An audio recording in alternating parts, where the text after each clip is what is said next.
Passport NID, power of attorney সহ জরুরি consular সেবার জন্য হাইকমিশনে ব্যাপক ভোগান্তি পোহাতে হয় প্রবাসী বাংলাদেশিদের।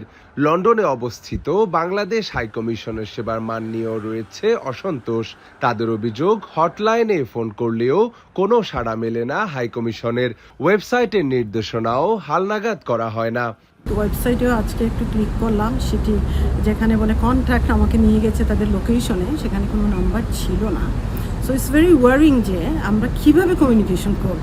তো আমরা যখন দেখি যে আমরা যখন সব কিছু 100% রেকর্ড করে নিয়ে গেলাম, তারপর দেখা গেল যে সেখানে তারা একটা না একটা কোনো কিছু খুঁত তারা বের করেই। কিন্তু এর অপর পাশে যখন আমরা কোনো দালালের কাছে দেই বা ব্রোকার যাদের কাছে দেই, কোনো এজেন্সির কাছে দেই, তখন সেটা একদম ইজিলি স্মুথলি হয়ে যায়। ডায়রিয়া সহ যে কোনো পানি শূন্যতায় এসএমসি রোড স্যালাইন নিন। কেনার সময় প্যাকের গায়ে এসএমসি লোগো দেখে কিনবেন।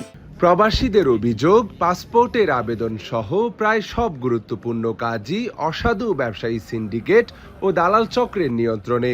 সরাসরি সেবা নিতে গেলে পড়তে হয় বাড়তি ঝামেলায়। যিনি আসবেন কমিউনিটিকে নিয়ে চলতে হবে, কোনো ব্যক্তিবিশেষ বা দলকে কেন্দ্র করে চলা আমাদের কাম্য নয়, এবং কমিউনিটিকে সাথে নিয়েই ওনারা আগামীতে এখানে বিদেশিদের বা এক্সপাট্রিয়েট যে বাংলাদেশি আছে তাদেরকে সার্ভিস দিবে। এ অবস্থায় আগামী দিনে হাইকমিশনকে ক্ষমতাসীন রাজনৈতিক দলের প্রভাবমুক্ত রাখার দাবি জানান তারা। প্রবাসীদের আশা, সবার জন্য সমান অধিকার নিশ্চিত করবে হাইকমিশন।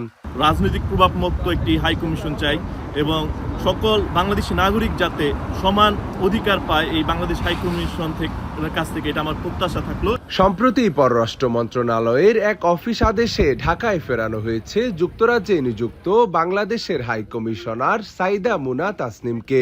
2018 সালের 30 নভেম্বর থেকে লন্ডনে বাংলাদেশ হাইকমিশনে দায়িত্বে ছিলেন তিনি।